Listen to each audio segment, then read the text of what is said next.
Hello and welcome to the Broadcast Newswrap, your shorthand guide to the week's TV news stories, brought to you by the Broadcast editorial team. I'm reporter Hannah Bowler, and this week we're here to unpack Channel 4's restructure, which has seen promotions for the likes of Joe Street, Carl Warner and Ian Katz, along with the departure of Sarah Lazenby. C4 instigated the changes to execute its Future 4 strategy, with Broadcaster hedging its bets on this new structure to help it shift to digital. Joining myself and Broadcast Editor-in-Chief is Chris Curtis. To help make sense of the reshuffle, we're joined by media journalist, Channel 4 historian Maggie Brown. So on this week's Newswrap podcast, we have Chris Curtis and Maggie Brown. So welcome to you both. Hi, Hannah. And we're going to be unpacking the C4 reshuffle. So I wondered if we could kind of kick off with you, Maggie. What do you make of the reshuffle, and how do you think it's going to play into their Future 4 strategy? Well, that's the whole point. It's 2 months exactly almost since their Future 4 strategy was announced. And as we know, it was Alex's moment really to say that they were going to pivot towards online and all four, that there was going to be a new emphasis on, if you like, entertainment and fun, and that they were basically going forward really with I think in quite a difficult way, 1 foot on one pony and 1 foot on the other circus pony, broadcast and online, and trying to expand their non-advertising side as well. So it was what I expected, but it's obviously coming at a very difficult point. It's really a reshuffle, as I see it, or restructuring in a number of parts. When I looked at it, the thing that also really hit me was the fact that Ian Katz, the director of programs, now becomes director of all content. I think this is really significant. He's clearly won the confidence of Alex. They must now have a fruitful partnership. And clearly he's got a lot going for him in terms of, in a year when, apart from all of the challenges on the television front, they've got the Ofcom review of public service broadcasting. And Ian Katz is an incredibly fluent and good person to have arguing the case for public service broadcasting. And he really, I think, is very secure in the areas that always cause trouble: the news, current affairs, the documentaries that are always just about on the line. So he definitely comes through, and in a way he's like a mini Charlotte Moore, technically in charge of all content, as we now must call it, not just programming. So that's my first point, really. In terms of, because he's added acquisitions now, which is quite a change he's been used to before, how prepared do you think he is to add acquisitions to his team? Well, I mean, he will have the final say. And to be honest, the way it's always worked, I know that Jay Hunt, when she was there, most definitely gave the final approval to a lot of the big things like Handmaid's Tale. And it moves from the Martin Baker commercial side to the program and content side, which seems to me actually pretty sensible. What you have to remember about acquisitions historically is that there's just one big criteria for them. They have to make Channel 4 money. And that's the way that it's always been guided through commercial affairs, through Martin Baker's department, and pretty successfully too. Now, whether there's going to be a slightly broader view of acquisitions, because they clearly are after box sets, all the things that we've seen working from them, like the West Wing in the past year, it may be that they're changing their emphasis a bit. Or again, it's a view that you know, commercial have got quite a lot of things on their hands already, and this the programs you acquire really have a very big impact on your overall share, volume and ratings, which is what Channel 4's got to shore up. The other thing that struck me about all of this, there's two divisions here. There's one set of reorganizations, which is really as you might call programming, non-creative decisions. And then there's the more commercial side of things, how things are run. When you actually look at the changes that are taking place in terms of content commissioning, what I think is so interesting is that the changes are actually coming or to personnel, including Sarah Lazenby, for example, who of course has been overseeing the Great British Bake Off. What you actually note, or what I note, is that they've left alone the areas that earn Channel 4 the public service broadcasting brownie points. So, for example, news, current affairs, drama, scripted, comedy, these are areas that their commissioning ponchos really remain the same, apart from specialist factual. Those are areas that are basically lost leaders for Channel 4. What is being changed, or the operation is being changed in the popular, when they're scheduled, 8 o'clock kind of areas. It used to be called the Wall of Leisure, but this is the area where we've seen the daytime maybe commissions or more full commissions being able to translate into mainstream Channel 4 programming, and obviously have plenty of ways of being adapted across their whole digital channel areas and online. So I think that when you look at it, you've got to see this through a sort of commercial perspective, really. Chris, did you want to weigh in on what Maggie just pointed to?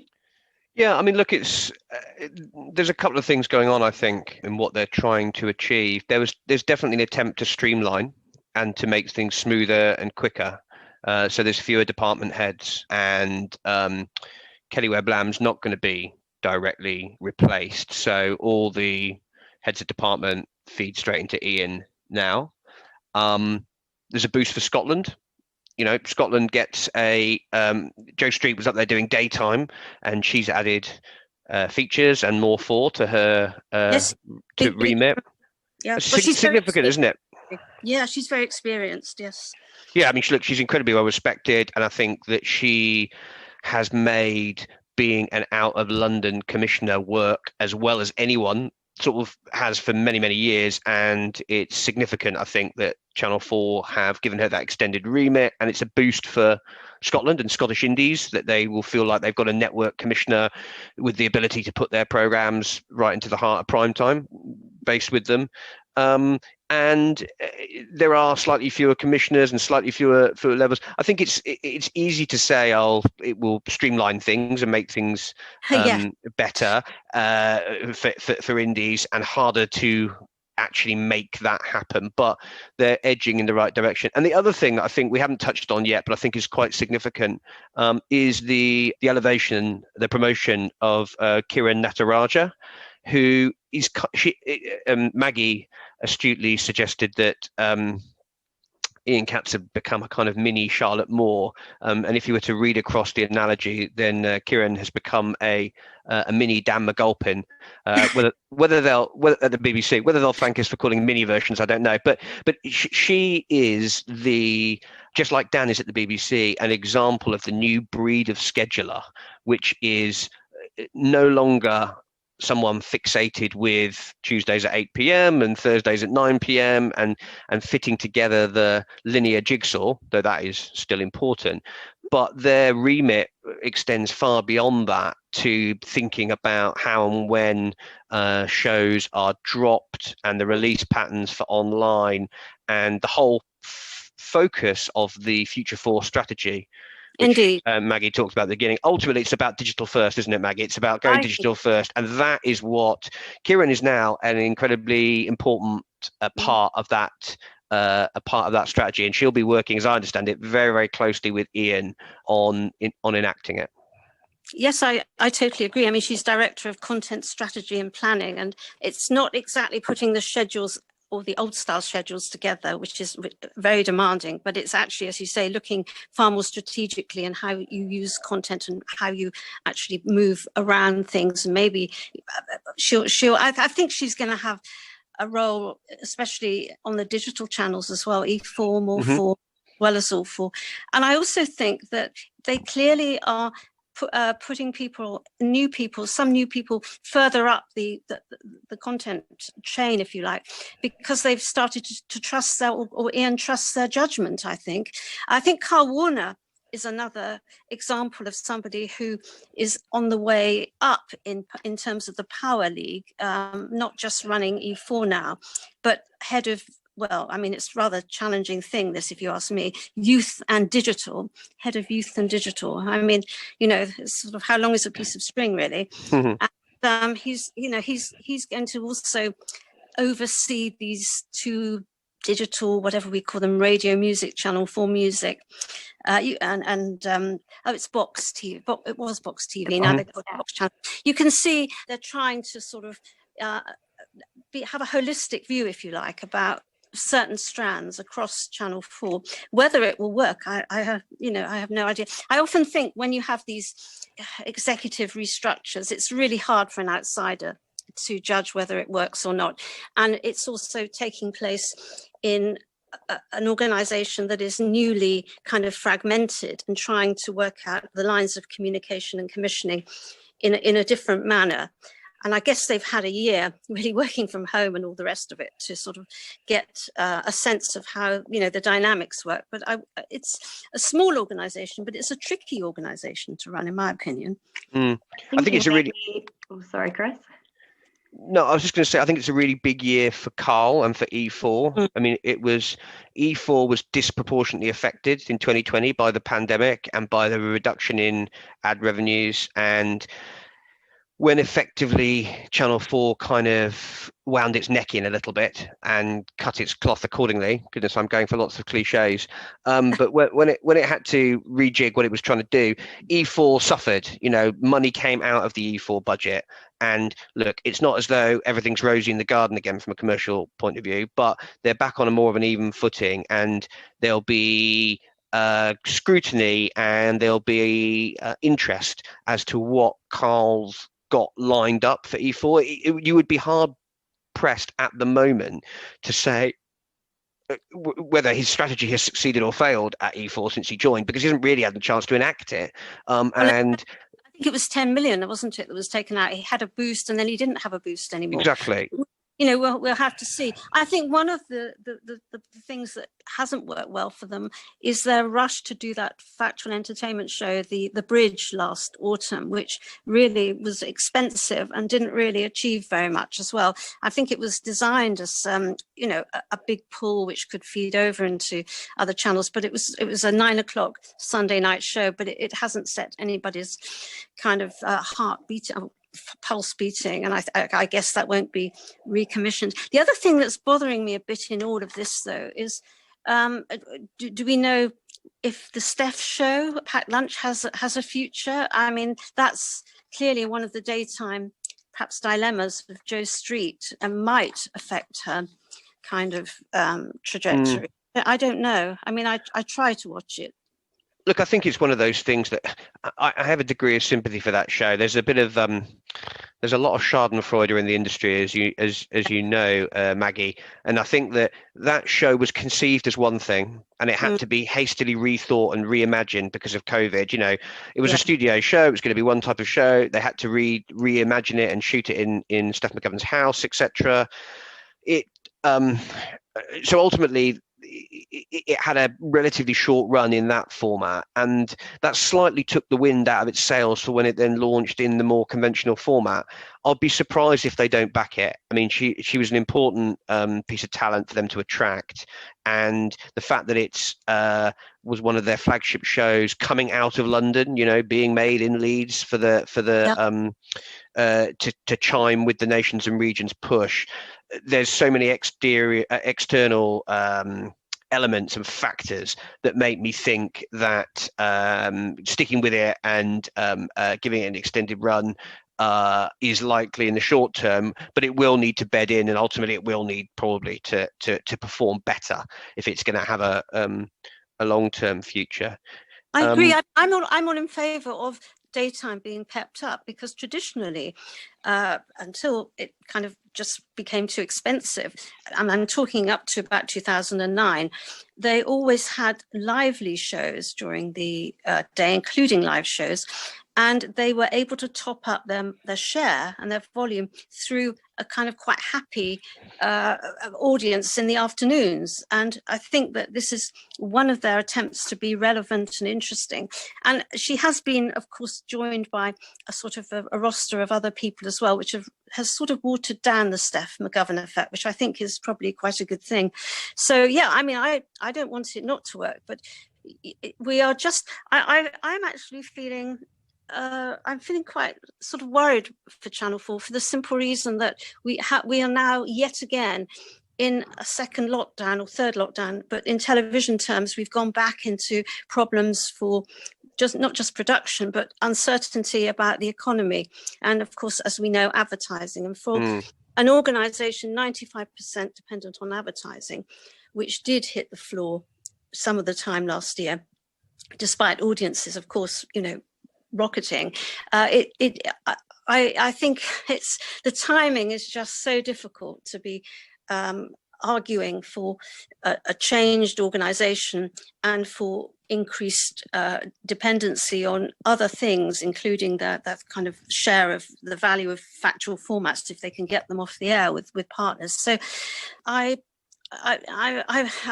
wish Alex actually all the best. I mean, she's going to need a lot of courage, I think, this year. And of course, we don't know. I'm assuming that the Great British Bake Off is going to be that the contract will be renegotiated, and then they've got the 40th anniversary I hope to prepare for next year. So, one would like to think that they come out with the kind of hits which people start talking about all over again. I mean, obviously they've got Russell T Davies doing great wonders for their image, but they are, I think, in a tight corner, really. I wonder how their restructure and their reshuffle kind of compares to what the BBC did last year and also a bit earlier on ITV. I wonder if there's anything that they could learn from their restructures or what to do. Yeah, look, I don't think any of the PSBs are far enough advanced on their digital revolution to be able to sort of offer a template yet to the others. It is significant. Maggie mentioned at the beginning of this conversation about Channel 4 trying to ride two ponies, and by which she means trying to still maintain a strong performing linear schedule and transition towards digital, being digitally first, with the same content, doing the same jobs on both platforms. That's exactly the challenge that the BBC and ITV are sort of grappling with as well, and they're at various different stages on it. What I would say is the fact that all three of the PSBs there's a degree of commonality in their strategies. It tells you that those organizations understand that they cannot simply stick their head in the sand when it comes to the change in viewing habits. And it's always been easy to overstate in the short term the sort of transition to digital, but it's also easy to underestimate it in the long term. The genie's out the bottle. Things are only going one way. We're not going back. We're going to be moving forward quickly towards an increasingly on-demand future, and they have to be brave, as Maggie said, and embrace this in order that they don't just get left behind. But it is going to be a bumpy ride, because I suspect they'll inevitably have to. I suspect they'll inevitably leave pounds behind, advertising pounds behind, as they transition this way. Maggie, wouldn't you say? Well, I think so. And I also noted at the bottom of their statement yesterday, they were looking, unless I misread it, for a new technology director, which again, they most definitely, when they talk about product, it's really, and in fact this moves on to what I actually wanted to talk about as well.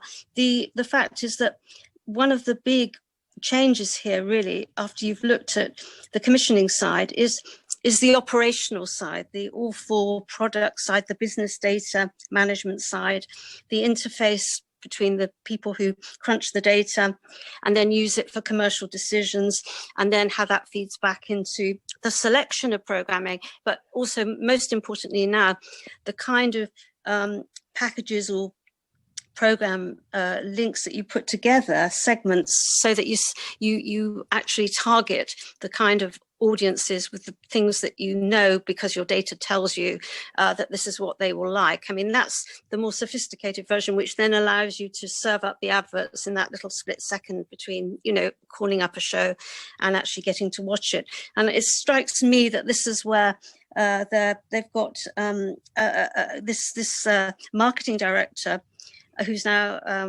Zayed Al-Kassab on the chief executive's committee. I mean, he's overseeing a lot of this a kind of development, really, and that's the key for them. Really, they are losing, if you like, audiences from the broadcast side somewhat faster than they're actually managing to recruit them on the digital side, where they have the awful side, where they have huge competition from all of the streamers. So they have to find a way of being sophisticated with the way that they offer their box sets or their programming and how they market it. And I've been very impressed, actually. I mean, it's encompassing even, you know, the presentation of Channel 4 when it does an 80s thing. It does an 80s kind of surround of goes back to the old logo, that kind of thing. This is all very interesting. It's sort of jazzing itself up a bit. It's being. Did it make you nostalgic, Maggie? Did it make you nostalgic? It did make me nostalgic, actually. I've got a book here of how the logo was done. But what I'm trying to say is that it's not really known for live broadcasting, but it's actually trying to present a sort of a bit of a tease as well some of the time, alongside. And I have to say this, the thing that really why I actually just wish the best for Channel 4, really the best at this point. I think Channel 4 News has done an extremely good job over the past year. And it was, look at the Deputy Chief Medical Officer for England yesterday. I mean, he was absolutely wonderful handling all the questions and answers and answering them from a very good selection palette of viewers. And Channel 4 News has really, to my mind, despite the fact it's on a constrained budget, I think come into its own over the past few months, despite the hostility which is now abating from prime ministers and cabinet ministers and the Conservative Party. I'm very, very pleased, actually, with the way the ratings have gone up for that. But what that then means is that the features side has to come in at 8 o'clock and really ramp up the audiences. And this is partly what this is also about, how you find the new things at 8 o'clock. It might be, you know, programs on Devon and Cornwall, because everybody wants to sort of escape to a beach, but they have to actually keep thinking in so many different ways at the moment of holding on to audiences and then tempting them in. Right. I thought, kind of to wrap up, maybe we could talk briefly about how this fits in with the indie sector, and how do you think that they have taken the changes? Does it affect them, or do they have to work out how to work within this new framework, or do you think it will kind of be business as usual? I think that that's a good question, and I don't think we know the answer yet. As we talked about previously, the BBC is also talking about making iPlayer the front door and commissioning in a different way. What indies aren't yet clear on, I don't believe, is the extent to which that needs to inform their creative development. And I interviewed Alex Smayon at the turn of the year, and she said we don't know, we're investigating. She thought that it wouldn't fundamentally change the DNA of what makes a good Channel 4 idea, but that there are within, you know, on an individual program basis, that there might be some finessing in terms of what is it that you can do to a show to make it more bingeable. In terms of hooks towards the end of episodes or whatever it might be, or thinking less about recaps around ad break junctions and sort of subtle little things like that. I don't think indies are out there thinking, okay, Channel 4's gone digital first, therefore that idea that I had crafted that I really thought was going to work for them as a factual entertainment format isn't going to do the job for them anymore.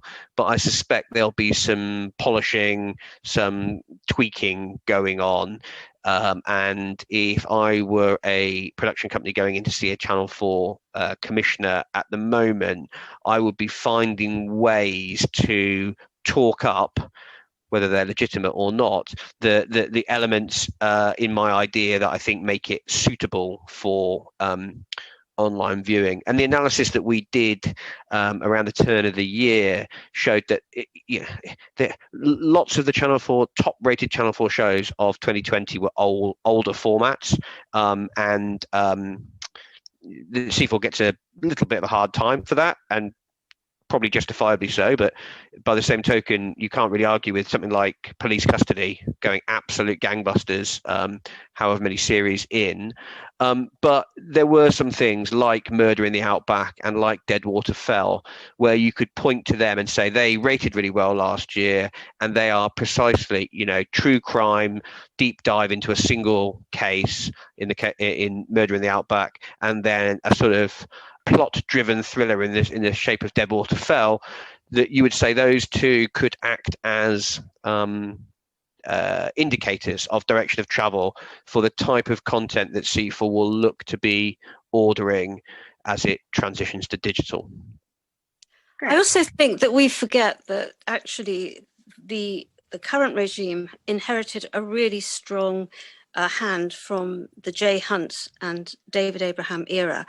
When you look back on it, as my book does, my history, you notice how there are many really strong programs that are still doing really well. Of course, Friday Night Dinner was already there, but they've added to it with things that people really love, and can go on being repeated. And I think that this heritage side is always very, very useful, because it is all in the kind of DNA of Channel 4, and it's not a bad thing for people to be reminded about it. And of course, people like to laugh as well. So when you do have another In-Betweeners coming up, or whatever they find, that will continue to appeal wherever it's available. I mean, there is a view that, to be absolutely frank, it's not so much where something appears or how it's broadcast or put online. It's actually what the idea is and what the program is. What is it? What is the content that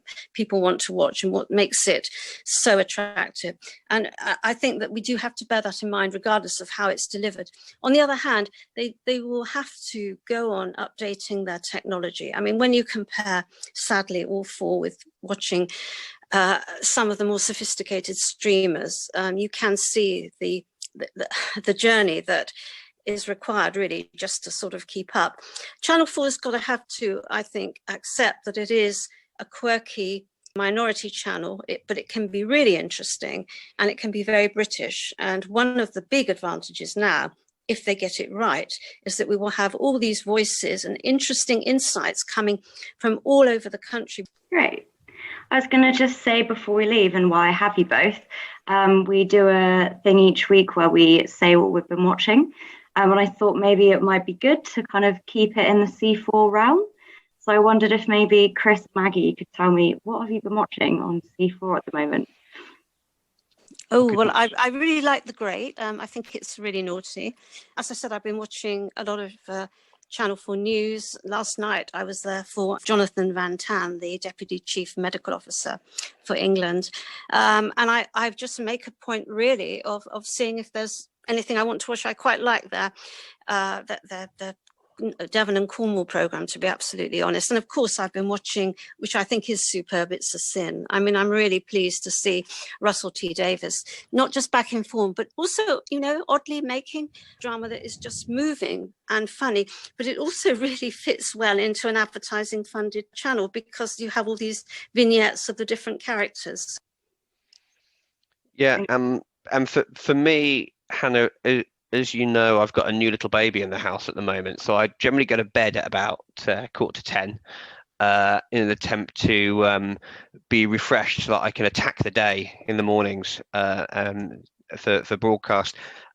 C4 wise, I mentioned it earlier, but I have really been enjoying the recent run of Police Custody. I just think to have a documentary series which has been running for so long that feels so sort of close to the action.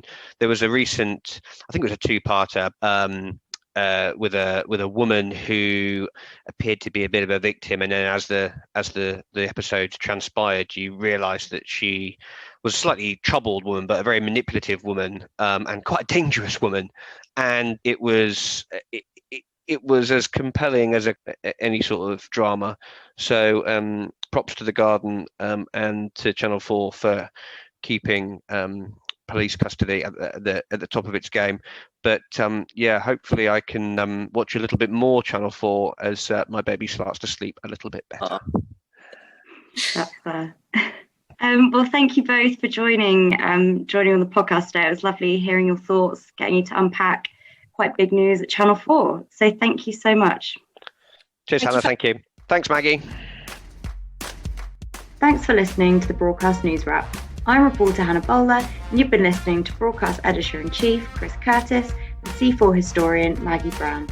You can check out past episodes of the pod on Spotify and iTunes or on the website via www.broadcastnow.co.uk.